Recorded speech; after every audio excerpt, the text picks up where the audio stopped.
Buenos días a todos y a todas.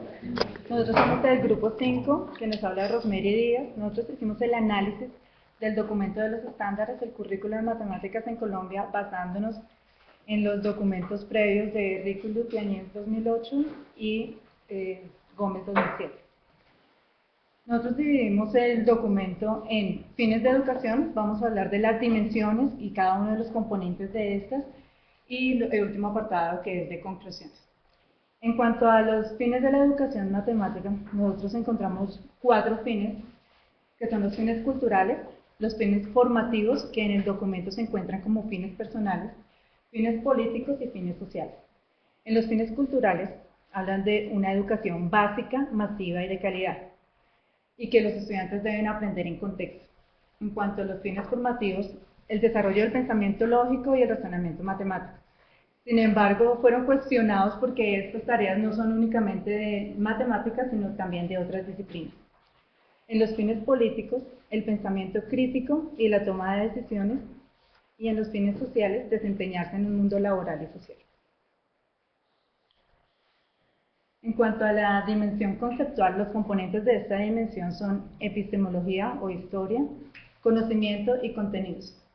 En cuanto a la epistemología, nosotros encontramos que los conocimientos matemáticos no cambian, simplemente cambia la forma como se llega al estudiante.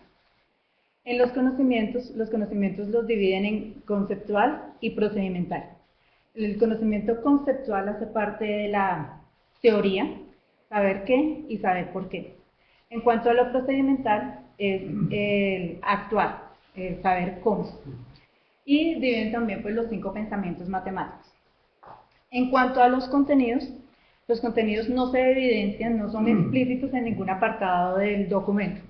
Sin embargo, por la estructura que tienen los estándares, que es procesos generales, que son los procesos generales, describo, comparo, cuantifico. Este es un ejemplo que tomamos de los estándares. Después vienen los conceptos, que en este caso sería como situación con números en diferentes situaciones con números, y después los contextos, que es en diferentes contextos y con diversas representaciones. Entonces, en este ejemplo nosotros podemos asumir o podemos inferir que el tema que se está trabajando es la noción de número natural. En cuanto a la dimensión cognitiva, los componentes son teorías del aprendizaje, alumnos y objetivos.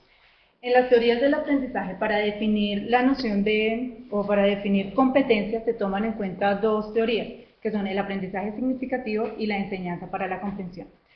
Se busca que el alumno se busca un alumno dispuesto al aprendizaje, participativo, que plantee solución a problemas. Y los objetivos son desarrollar competencias matemáticas, ciudadanas, tecnológicas, científicas y lingüísticas. Nosotros tomamos también como un objetivo el estándar como tal. No es llamado objetivo, pero esa es la función que cumple. La dimensión formativa. En la dimensión formativa tenemos pedagogía, profesor y metodología. En la pedagogía, además de la parte conceptual y procedimental, se tienen en cuenta también lo afectivo, lo actitudinal y lo valorativo. El profesor es quien plantea, quien diseña las actividades, es el mediador entre el saber y el estudiante, es el encargado del aprendizaje.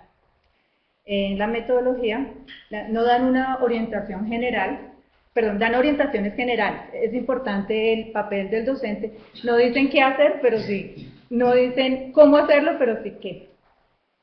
En la dimensión social. La dimensión social, nosotros tenemos sociología, aula y evaluación. En la sociología, nosotros vimos que es importante tener al estudiante como un ser social. No es solamente el que viene a aprender al aula de clases, sino todos los componentes o todo lo que lo rodea a él en un mundo fuera del aula o fuera de la escuela. El aula es el espacio donde se propicia el conocimiento y la evaluación está explícita en apartados como refinar los procesos de evaluación y en otro apartado sobre la enseñanza y el aprendizaje y la evaluación. Sin embargo, se encuentra tácita a lo largo del documento. Conclusión. A lo largo del documento se menciona qué hacer, pero no cómo. Cada una de las actividades planteadas en el aula de clase debe garantizar al 100% de los estudiantes. ¿Qué significa eso? Me voy a volver a activar esta presentación. Que cada una de las actividades tiene que cumplir con los fines de la educación matemática. Es decir, el docente cuando diseña una actividad tiene que ser básica, masiva y de calidad.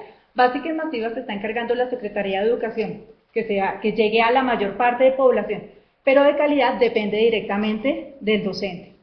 Aprender en contexto, entonces también el docente es el que tiene que generar actividades para que el estudiante pueda aprender en un contexto. Otra de las conclusiones que sacamos es que el docente es el que tiene que desarrollar pensamiento lógico, actividades para el pensamiento crítico y desempeñarse en un mundo laboral y social.